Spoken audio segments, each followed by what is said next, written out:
The film starts in the bedroom of a woman who has recently overdosed.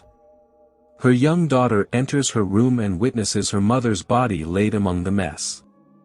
In the present day, the daughter, Rose Cotter, Sosie Bacon, is a therapist, going about her day at work. She deals with a manic patient named Carl, Jack Soche. He continuously mutters about people dying, and that he is going to die. Rose attempts to comfort him, but Carl continues with his episode. Rose then receives a call for an appointment with a young woman, Laura Weaver, Caitlin Stacy. When Rose meets her, Laura is distressed after a recent incident where she witnessed her professor bludgeon himself to death. Since then, Laura claims to have been seeing an evil presence that takes the form of others. After turning away from Rose and looking back, Laura begins panicking and freaking out.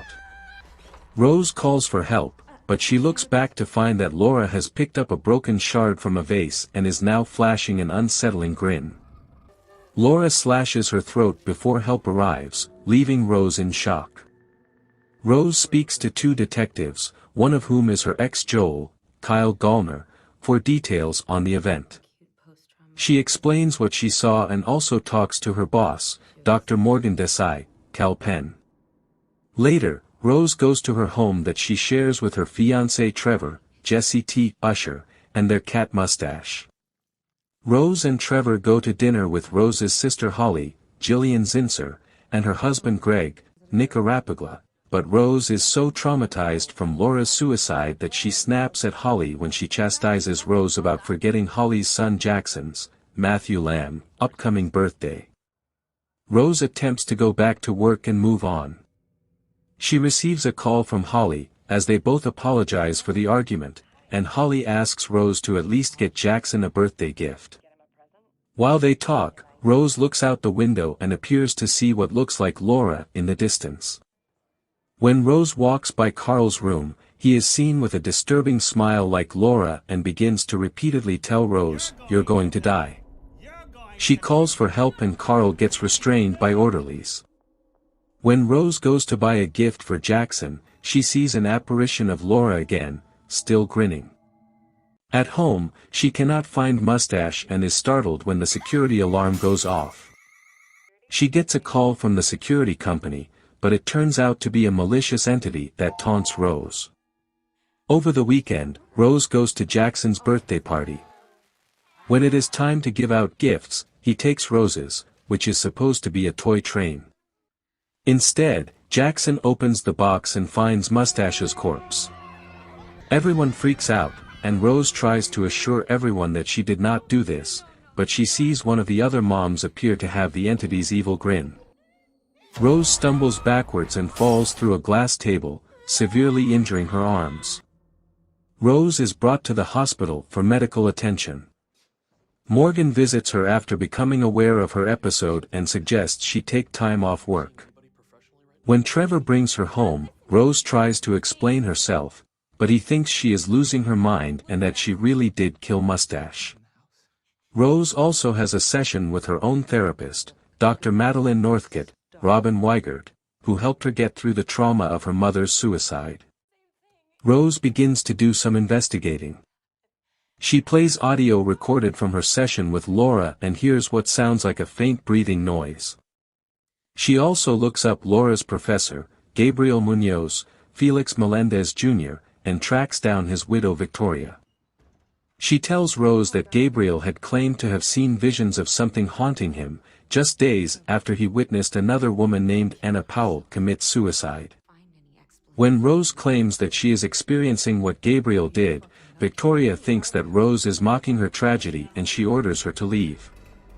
Rose visits Joel for help in her investigation, despite his initial reluctance. He looks up Anna Powell and finds that she died by gouging her eyes out. It is also reported that Anna saw a man commit suicide too, which is shown in security footage from a gas station where the man is seen with the creepy smile before he impaled himself in front of Anna. When Rose returns home, she finds that Trevor has called Madeline to provide a house call session since they are concerned for Rose's mental state. Rose snaps at Trevor, saying that he is more concerned with how she is going to make him look, leading to her storming out and breaking up with him. Rose also goes to visit Holly in an attempt to explain herself about the birthday, but Holly will not forgive Rose and says that she is spiraling like their mother did. Rose fires back that Holly never attempted to be there for their mother and that she had to take care of her until the end. Rose goes back to the car and appears to see Holly walk back to her, but it is just the entity haunting her. Joel escorts Rose to a prison where she meets the sole survivor of the curse, Robert Talley, Rob Morgan. He tells Rose that the entity latches itself onto people's trauma and spreads itself to new victims. Each of the victims witnessed a suicide, and they became the next victims, so Robert killed someone to prevent the entity from killing him. When Rose tells him that she cannot kill anyone, Robert freaks out and thinks that Rose brought the entity with him, forcing him to be restrained. Rose goes back home and tries talking to Madeline, seeing her at home on her own accord. This turns out to be the entity in disguise, since Madeline calls her for real moments later. The entity, as Madeline, grins at her and says Rose's time is coming. Fearing she has no choice, Rose drives to her job with a knife. She goes into the building and finds Carl's room, where she goads him into freaking out. Morgan runs in and sees Rose stabbing Carl repeatedly. He screams and appears to tear his face off, but this is just a nightmare that Rose had after she passed out in her car. She drives away when Morgan sees her, along with the knife in her car. Rose calls Joel and tells him that she has to isolate herself in order to stop the entity from spreading to anybody else. She drives up to her childhood home where her mother died. When it is dark, the entity appears to Rose as a tall, long-haired monstrous version of her mother that is always smiling.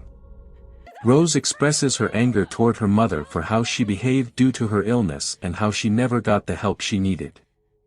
The entity follows and taunts Rose until she sets it on fire and runs out of the house as it burns.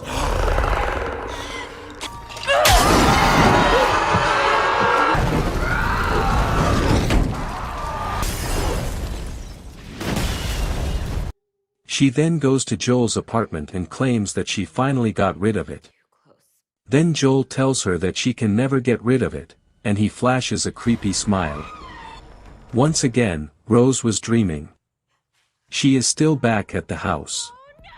The entity finds her and tears its face off before stretching Rose's jaw open and climbing into her mouth. Joel shows up and enters the house, only to find Rose dousing herself with kerosene. She turns around, flashing her own creepy smile, and she lights herself on fire in front of a horrified Joel.